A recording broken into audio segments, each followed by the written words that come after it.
Donald Trump അധികാരത്തിൽ വന്ന അന്ന് മുതലേ ഓരോ പ്രശ്നങ്ങൾ ഉണ്ടാക്കിക്കൊണ്ടിരിക്കുകയാണ് അദ്ദേഹം.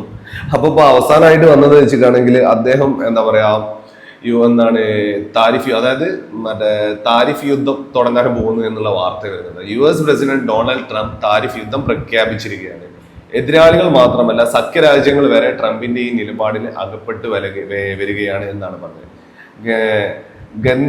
ഗന്ധ്യതമില്ലാതെ കാനഡ വരെ US ഉൽപ്പന്നങ്ങളും ട്രംപ് ചാർത്തിയ അതേ തിരുവ ചുമത്തി തിരിച്ചടയ്ക്കാനുള്ള ശ്രമത്തിലാണ്. ഇതിനിടെ ചൈനയും ട്രംപും വെല്ലുവിളിച്ച് രംഗത്ത് വന്നിരിക്കുകയാണ്. ഏത് യുദ്ധമായാലും അത് സൈനിക നീക്കമോ വ്യാപാര ഉപരോധമോ താരിഫ് യുദ്ധമോ എന്തായാലും ചൈന സജ്ജമാണെന്നും പ്രഖ്യാപിച്ചിട്ടുണ്ട്. ട്രംപിന് പ്രിയപ്പെട്ട ചില കമ്പനികളെ തിരഞ്ഞു പിടിച്ച് കനത്ത തിരുവ ചുമത്തി ബോയിങ് ഏഷ്യയിൽ നിന്ന് പ്രഖ്യാപനം നടത്തുകയും ചെയ്തു.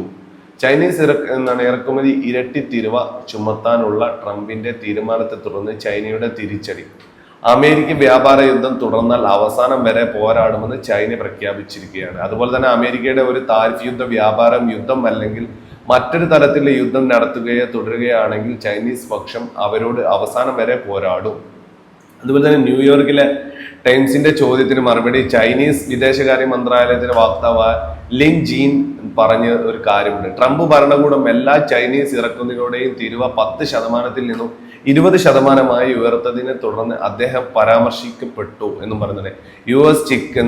യുഎസിലെ ചിക്കൻ, ഗോതമ്പ്, ധാന്യം, പരുത്തി എന്നിവയ്ക്ക് 15% തിരുവ ചുമത്തിയോടൊപ്പം സോർഗാവ്, സോയാബീൻ, പന്നിയിറച്ചി, ബീഫ്, സീ ഫുഡ്, പഴങ്ങൾ, പച്ചക്കറി, പാൽ ഉൽപ്പന്നങ്ങൾ എന്നിവയ്ക്കും 10% തിരുവ ചുമത്തിയതായും സ്റ്റാർട്ട് കൗൺസിൽ താരിഫ് കമ്മീഷൻ അറിയിച്ചു. അതുപോലെ തന്നെ സാമ്പത്തിക നടപടികളുള്ള ചൈനയെ സമ്മർദ്ദത്തിലാക്കാൻ ശ്രമിക്കുന്ന ലിൻ തന്റെ പ്രസ്താവനയിൽ നിന്ന് US നടപടികൾ വിമർശിച്ചു എന്നും ഒരു ന്യൂസും അഭിമുഖങ്ങളൊക്കെ വരുന്നുണ്ട്. മെയിനായിട്ട് വെച്ചിട്ടാണെങ്കിൽ ഇവർക്ക് ചൈനയുമായിട്ട് ഈ ഒരു യുദ്ധം നടത്തണം, അതാണ് മെയിനായിട്ടുള്ള ആഗ്രഹം. കാരണം ചൈന വ്യാപാര യുദ്ധം, കാരണം ഏറ്റവും കൂടുതൽ ഇറക്കുമതി ചെയ്യുന്ന സാധനങ്ങളൊക്കെ ഇറക്കുമതി ചെയ്യുന്ന ഒരു രാജ്യമാണ്.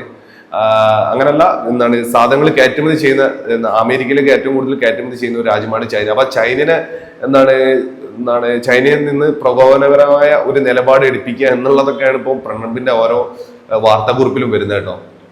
അതിൽ വേറെ കാര്യം പറഞ്ഞ് ഞങ്ങളുടെ ശ്രമങ്ങളെ തിരിച്ചറിയുന്നതിന് പകരം ചൈനയെ കുറ്റപ്പെടുത്താനാണ് US ശ്രമിക്കുന്നതെന്നും കൂടാതെ താരിഫ് വർധനയിൽ ചൈനയും സമ്മർദ്ദത്തിലാക്കാനും ബ്ലാക്ക്മെയിൽ ചെയ്യാനും ശ്രമിക്കുകയാണ് എന്നാണ് അവർ പറയുന്നത്. അതുപോലെ തന്നെ അവരെ സഹായിക്കുന്നതിന് അവർ ഞങ്ങളെ ശിക്ഷിച്ചു വരികയാണ്. ഇത് US പ്രശ്നം പരിഹരിക്കാൻ പോകുന്നില്ല. മാത്രമല്ല ലഹരിമരുന്ന് വിരുദ്ധ സംരക്ഷണത്തെയും സഹകരണത്തെയും ദുർബലപ്പെടുത്തുകയും ചെയ്യുന്നു, ലിൻ ജിയോ പറഞ്ഞു. അതായത് അമേരിക്കയിലെ ഒരു വ്യക്തിയാണ് പറഞ്ഞത്. ഇപ്പൊ അവസ്ഥ അതാണ് പെട്ടോ.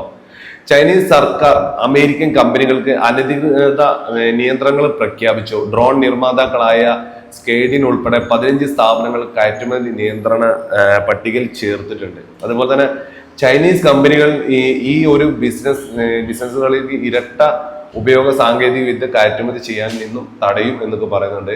അതുപോലെ തന്നെ ട്രംപ് ഭരണകൂടത്തിന്റെ വോട്ടർ അടിത്തറയുമായി ശക്തമായ ബന്ധമുള്ള വ്യവസ്ഥകളും ബാധിക്കും എന്നതാണ് ചൈനയുടെ പ്രതിരോധ നടപടികൾ ലക്ഷ്യമിടുന്നതെന്ന് സാമ്പത്തിക വിശകലന വിദഗ്ധർ അഭിപ്രായപ്പെടുന്നുണ്ട്. US സമ്മർദ്ദത്തിൽ വഴങ്ങി ചൈന പിന്മാറില്ലെന്ന്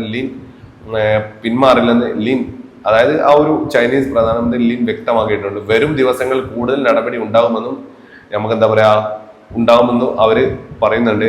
അപ്പൊ ഏതായാലും എന്താ വെച്ചാൽ അമേരിക്കൻ പ്രസിഡന്റ് ഡൊണാൾഡ് ട്രംപ് വന്നതിന് ശേഷമാണ് ആദ്യം അവര് 20% ചൈന, അതുപോലെ മെക്സിക്കോ, കാനഡ എന്നീ രാജ്യങ്ങൾക്ക് 20% തിരിവ് ഏർപ്പെടുത്തുമെന്ന് പറഞ്ഞിരുന്നു. അത് കുറച്ചു കാലത്തേക്ക്, അതായത് മെക്സിക്കോ അല്ലെ കാനഡയ്ക്ക് കുറച്ചു കാലത്തേക്ക് സമയം കൊടുക്കുന്നു പറയാം.